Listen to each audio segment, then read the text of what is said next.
Okay mga bossing, for today's video no. So welcome to our channel mga bossing nyo. Medyo matagal-tagal tayong hindi nakapag-upload ng mga videos kasi nag-focus tayo sa Facebook natin mga bossing. So ngayon is may tuturo ako sa inyo mga bossing, kahit na alam naman natin na marami na talang nakakaalam nito, pero meron pa rin mga baguhan na tanong sa atin mga bossing kung paano daw yung connection ng mixer papunta doon sa amplifier. Pero ngayon mga bossing is yung tutorial natin mga bossing is mixer at isang amplifier lang muna mga bossing, kasi yan yung katanungan ng mga subscribers natin sa YouTube at followers natin sa Facebook mga bossing. So ngayon mga bossing is ituturo natin sa inyo kung paano yung saktong connection. Again mga bossing, welcome to our vlog mga bossing. Welcome to our YouTube channel, Leoverse DIY Soundwork. Alright.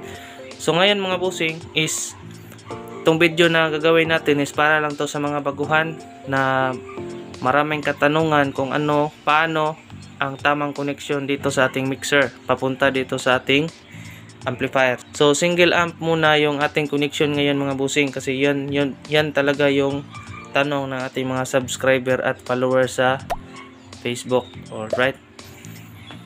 So ngayon mga bossing, ituturo ko na sa inyo kung saan tayo magsimula mga bossing. So yung gamit natin na mga cords dito mga bossing is, dahil yung ating mixer is meron man siyang balance connection or yung XLR type na connection. So ngayon, yung gamit natin mga bossing is XLR to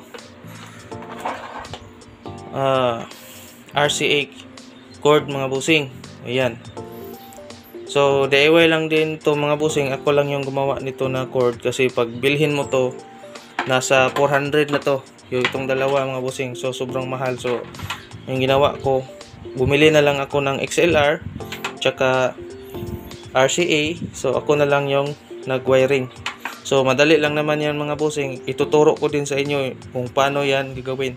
So ngayon mga bossing is first step natin dito para ma-wiring natin yung ating mixer papunta doon sa amplifier. Alright. So first step mga bossing, itong dalawan to, main out. Yan yung main out ng ating mixer. So saksak lang natin tong XLR dito mga bossing. Yan. Left at saka right. Yan. Okay. Tapos yung dulo naman dito mga bossing, ito RCA is pasok natin dito kasi may butas to. Itong amprak ko na DIY din to mga bossing. So right. So punta tayo dito sa dakong likuran mga bossing ng ating amprak. So okay, ito na yung wire mga bossing na galing sa ating mixer. Yan.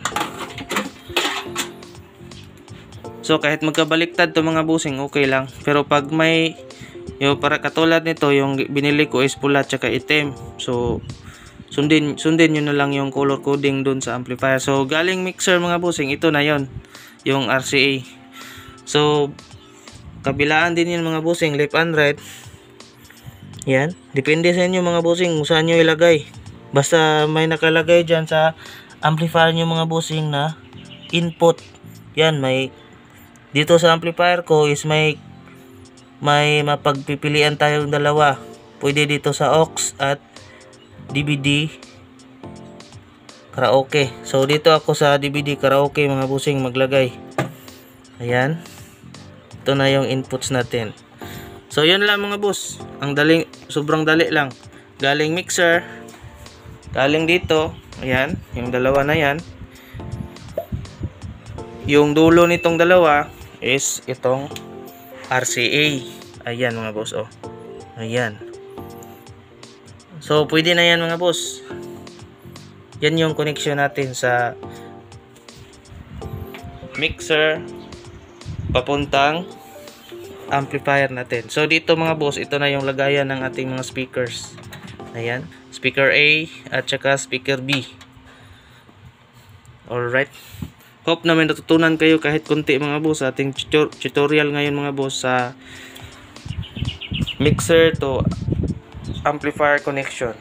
Alright, thank you for watching mga boss, and God bless, and don't forget to like and share and pahit sa notification bell ng ating YouTube channel mga boss para updated kayo sa iba pa nating video tutorial. Okay, thank you.